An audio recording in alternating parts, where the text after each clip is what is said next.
respond?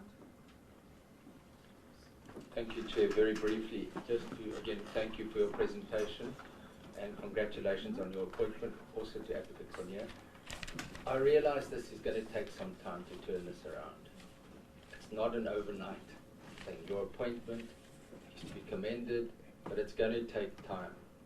The challenge for you is obviously the funding issue, and it is staggering to me. I cannot understand why you are not given more funds, and I said the same thing to the SIU. If you are able to collect funds, the SIU can collect funds, but their baseline is being reduced. The asset forfeiture unit can collect funds, but they don't have capacity. Chair, it is staggering to me. There's no logical sense to that. I would say double the budget of the asset forfeiture unit.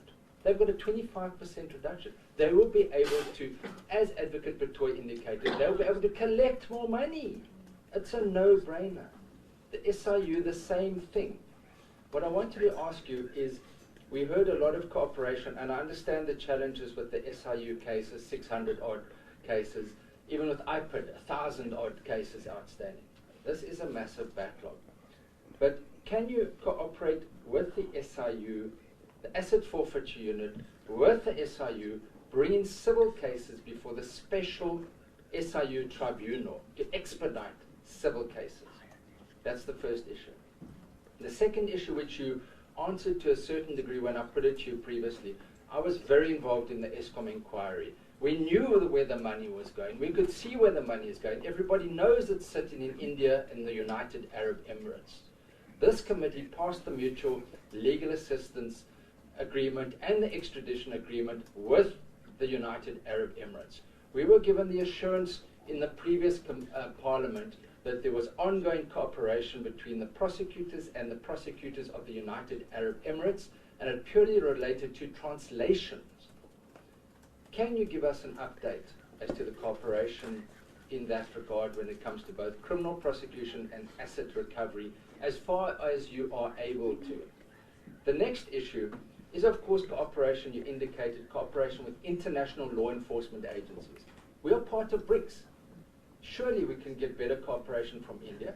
Most of these transactions also were conducted in US dollars. That gives the American Department of Justice jurisdiction. There are a number of complaints that were laid and they are investigated. How are you cooperating internationally as well with these issues? The last issue relates to your biggest cost driver is going to be your forensic investigations. And Chair, it's a concern to me, and we might need to bring the police to brief this committee.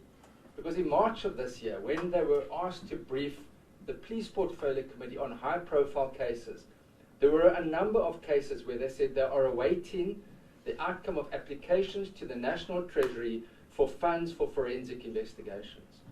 That was in March. Maybe it's changed by now.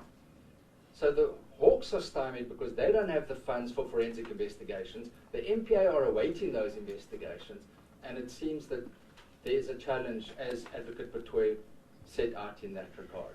So if the National Treasury doesn't have money for those additional forensic investigations, we're going to sit again. We're not going to be able to make progress. So I fully appreciate the challenges you've got. And I wish you everything on the very best. We need, as this committee, to try to encourage you, to try to give you support in the public domain as much as possible. You've frankly conceded, everyone knows, crime is going through the roof. How are we going to collectively, as leaders of this nation, address this issue together, helping one another? And surely to me is to collect money, get it back. And Chair, the process of applying for CARA funds is to me a problem. Why must the asset forfeiture unit that collects the money, it goes into the Criminal Asset Recovery Account in terms of the Prevention of Organised Crime Act. Cabinet then decides who gets that money. We should look at an amendment to that act, that money goes straight back to the NPA. They're collecting it. Why must they apply for money they've already collected? So these are the things that are illogical to me. Thank you, Chair.